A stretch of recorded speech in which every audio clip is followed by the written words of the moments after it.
Sam Seder, Emma Vigeland on the Majority Report. It is a pleasure to welcome back to the program Matt Duss. He is the Executive Vice President for the Center for International Policy. Also, you still doing your podcast? Yep. I'm diplomatic with my buddy Van Jackson and my colleague Julia Gledhill. So people should check that out. Okay. And we'll put a link, obviously, Thanks. to that in our podcast and YouTube description. So, Matt, I want to first start about, let's take the broader view, and then we'll get to your piece on Biden, because both these things sort of start in the same place on some level, which was a piece in the Times, I guess it was a week or two ago, outlining how essentially Netanyahu has been keeping the assault on Gaza. I don't really know, the genocide on Gaza alive and active to maintain his own political fortunes. And that seems to have given a permission structure for a lot more mainstream reporting over the past 2 weeks, ranging from Ezra Klein had a piece in the, an op-ed, but more reports on the daily killing of dozens upon dozens of Palestinians just looking for food aid. We have starvation. I mean, what is your sense of what's happening now? Yeah, I mean, I do think that big New York Times Magazine piece, I believe it was last weekend, kind of laid it out in a way that was just inescapable. But I would say, what was new there was only the details. It was deeply reported. It gave a tick-tock. But this has been clear for a very long time. This has been clear within weeks after October 7, that Netanyahu was making decisions based on his own personal political fortunes. He understood that if the war ends, he would face a reckoning. He was already under indictment for corruption. There were massive protests against him because of the judicial reform efforts. And then Israel faced the biggest, most catastrophic security failure in its history, for which he was clearly responsible. There were even, reports, that Biden himself clearly understood that Netanyahu's own concern for his political career was what was driving decision making. But of course, Biden never really did anything about it. And I do think that's part of what's going on here as well. I mean, for a long time, especially mainly for Democrats, you had a Democratic president who continued to pretend that what was happening on the ground, clear to all of us, was not really happening. That they were doing their best to try and make things better. And I think, with the end of the Biden administration and Trump coming in, I do think this has freed some people in the United States, leaders who should have spoken up before now, let's be clear, but also others in Europe who have taken are taking a bit more of an independent approach from the United States, though not nearly enough, to speak out a bit more. But I also think the key thing is just this has just been so relentless. You mentioned the nearly 100 people yesterday killed in Gaza trying to get food from this ridiculous new, this aid scheme that they've created in Gaza, having destroyed, the actual functioning organizations and infrastructure that is supposed to be delivering aid, and which still could, if only Israel would still allow it. This is a daily occurrence now, where you have dozens, sometimes over 100, Palestinian men, women, and children who are just gunned down, trying to find desperately needed aid, all while being herded from place to place throughout Gaza whenever Israel chooses to deliver evacuation orders to move them from point A to point B to point C. I get the point of it opened up Trump sort of taking ownership of America's role relative to Israel has opened up things a bit for folks, but it really does feel like this is more recent than that, right? I mean, we're in month 6 or 7 now of the Trump administration. Maybe you give them a month or two to make it not look so explicit that this is a partisanship thing. How much of this is that there is a sense that Netanyahu is weak, and that what Israel has been doing has been so egregious that there is an attempt to make it about just Netanyahu, like as if he has not been a fundamental creature. I mean, the guy's had he's the longest running prime minister the country has ever had. Yeah. He has been in like active in Israeli politics for 30 some odd years, like as a central figure. Yeah. And there is no indication that he himself, has had too much jeopardy in terms of like elections per se. It's been more, criminal stuff. Yeah. How much of this is a sort of an opportunistic time to sort of say like, okay, maybe we can make this more about Netanyahu than something fundamental to the system of government that Israel has?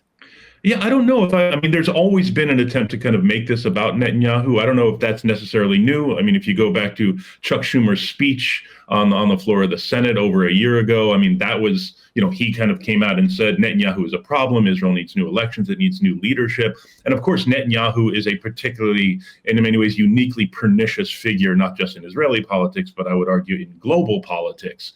But I think that's only part of the story now. I think what's really one thing that's important now is the creation of this Gaza Humanitarian Foundation, just that was stood up just a few months ago as part of this, quote, this plan to provide aid to Gaza, while they have diminished and weakened and ejected essentially all of the organizations that have been traditionally providing aid to Gaza and can capably do that.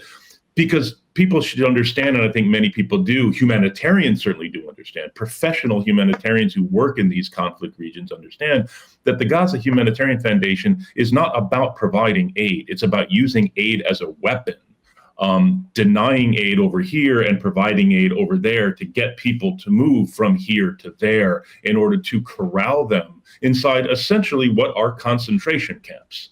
And I think just as this has become so explicit, you've got these American mercenaries essentially, guarding this food, who are opening fire on Palestinians along with IDF troops, along with the usual chorus of Israeli officials who can't help but be public and explicit about what they are trying to do, which is to thin out the population, to move them to a place where it could be potentially more easy to expel them ultimately from the territory of Gaza. And Gideon Levy wrote about this explicitly in Haaretz, just about how it's a plan for ethnic cleansing and it is a concentration camp, using those terms. Can you describe what's happening right now with the Israeli military operations in the north, and how for the past month the plan has been to corral around 600,000 Palestinians? That's what they say. We don't know how many are left. Just to be clear, but that's the number they're putting out there, corralling them into Rafah in the south. Yeah. No, what the plan seems to be to corral, probably more than 600,000. You have, over 2 million Palestinians, but again, we don't know how many have been killed. It's exactly. Almost certainly far more than the nearly 60,000 that we know of, given all the people who are buried under the rubble, people who will die very soon from disease, people who are dying of starvation. But to corral this mass of people in essentially 20% of Gaza, corral them into 20% of what was already one of the most densely populated areas in the world. And so I think, yes, Levy wrote, and Israeli American scholar Omer Bartov, in a piece in the New York Times just last week, said, I resisted the term genocide. I will now use that term. It is very, very clear. For others like Aryeh Nair, who was one of the founders of Human Rights Watch, he wrote a piece in the New York Review of Books over a year ago, pointing to Israel's denial of aid and its use of food as a weapon, that for him answered that question. Yes, this is clearly the showing intent to carry out a genocide. And I think it's just, I don't know, someone commented, I saw earlier today, that the dam is now breaking. I hope that is true. I wish that were true. But the fact that we are almost 2 years into this and we're still discussing this question, I think is just staggering. I want to talk about your piece, about the accountability of Biden and those who are around him. I mean, on one hand, as a political matter, I think it has become increasingly clear that Harris, a big part of her loss is, I think, can be attributed at least, and we'll never know for sure all the different factors. But I mean, to her refusal to provide any daylight between her and Biden, even going so far as denying a Palestinian lawmaker an opportunity to speak at the DNC, it almost seems spiteful. Right. It was so far behind. And I also, just to add to this, as a political matter, CNN showed a poll the other day, I guess it was 2 weeks ago, that Democrats have really dramatically moved from where they were 8 years ago on Israel. And surely the Harris campaign must have known this, right? Like, I mean, as just sheerly as a sort of like a cynical political question, to not provide any daylight there was absurd. Yeah. But we also have a blob, as it were, to use a term that we don't hear that much anymore, about the foreign policy apparatus that surrounded Biden. And to the extent that Biden knew what was going on, I'm sure he knew enough to appoint these people at one point. But talk about like the notion of accountability, why they should be held to account. Yeah, I mean, with Biden, and I think you're right, first of all, about Harris. If she didn't understand that this was going to be a major issue, she should have. Clearly, there is an entire consultant class in the Democratic Party, closely tied with a donor class, that wants things to be a certain way, that is, frankly, detached from the clearly expressed opinions of a growing majority of Democrats. We've seen this in the polling for years. This is a big problem on a whole range of issues. I think we need to acknowledge the Palestinian demonstrators, the pro-Palestinian voices in the party, were asking for such a bare minimum from Harris that she could not even give. And again, that really needs to be understood as a major mistake, even if that was not the determinative failure that lost the election. I think the failure to kind of tell the truth about what everyone could see was happening in Gaza signals a failure of courage on a whole range of other issues. That is why it's becoming a litmus test for the Democratic Party. As far as Biden, listen, Biden, I think, clearly was detached on a whole range of issues. This was not one of those issues. He's someone who regards himself as a foreign policy guy. And one of the issues that he cares and is involved most in is Israel, Palestine, and the Middle East. This is what I've heard from multiple people. It's like, yes, he could be detached and kind of not sweating the details on a lot of things, but he was very engaged on this issue. And I think, so he clearly bears enormous responsibility here. His view of the U.S.-Israel relationship for many years has always been that the United States just supports Israel unequivocally and unquestioningly and unconditionally. And that's what we saw. Despite the fact that Israel was clearly in violation of U.S. law, of international law, there was never a moment, except for that one brief moment when Biden announced a pause on the shipping of the largest bombs, of 2,000-pound bombs, I think it was. That was the only time Biden made any move to withhold weapons, which he should have done almost immediately when it became clear that Israel was violating these laws. But you also have other key advisors around him, like Brett McGurk, the Middle East advisor, the key Middle East person on the National Security Council, obviously Jake Sullivan, the National Security Advisor, Amos Hochstein, another top advisor on the Middle East, and Anthony Blinken, the Secretary of State. These, I think, are really top decision makers, and their decision was just, all right, Biden has laid down the law. He will not stop supplying arms to Israel. We will find other ways to maybe work within the boundaries that Biden has set. But what you end up with is the United States and the Biden administration helped perpetrate a genocide. That is what we need to understand. And if we want to take the law seriously, I think we need to have real accountability, not Washington accountability. Because in Washington, when you say accountability, what that essentially means is, okay, we all agree a bad thing happened and we really hope it doesn't happen again. And we're going to pretend to care about it until you get distracted by something else. No, I mean, real accountability. First of all, that none of these people should ever serve in government again. Let's just start there. The idea that these folks could just kind of like,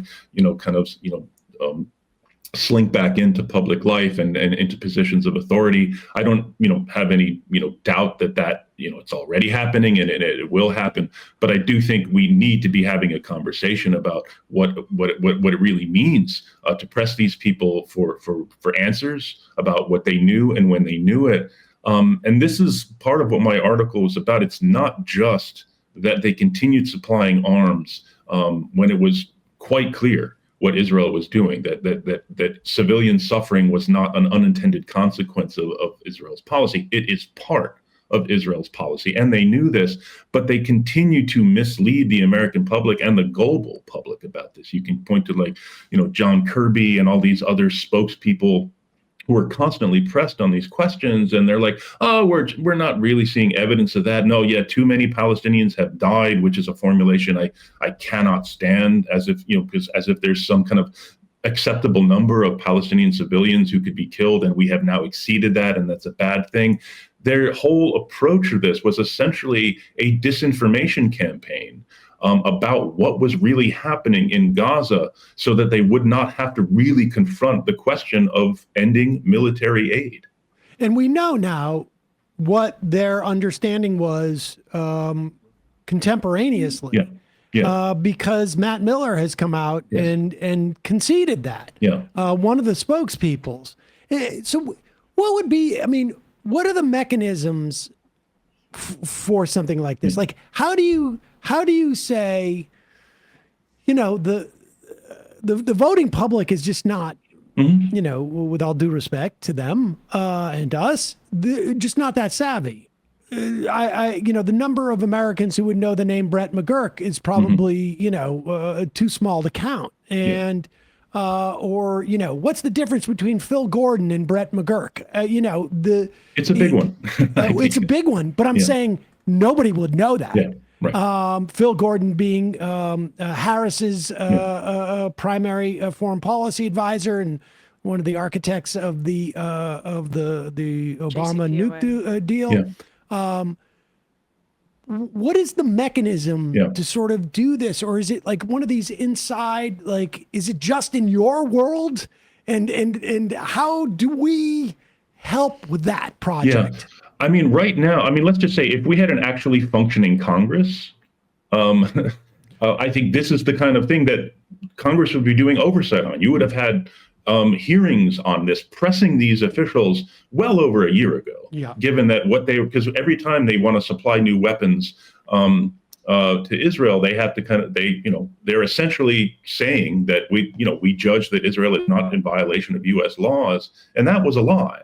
Israel was clearly in violation of U.S. laws. That's something the U.S. Congress should care about, given that the U.S. Congress passed those laws. Unfortunately, we don't have that Congress, okay? There were efforts by people like Senator Van Hollen, like Senator Sanders, a number of people in the House to press on these questions, but they were not able, unfortunately, even though you got a number of senators and members of Congress joining with those efforts, you did not see a kind of a critical mass in Congress. And I think that's a real tragedy. So let's just say in a dream world where Congress was doing its job, you would have already had all these people called to the Hill to testify under oath about what was actually going on. So in the absence of that, you're left with, articles of people like you guys raising this, helping people understand what was done here.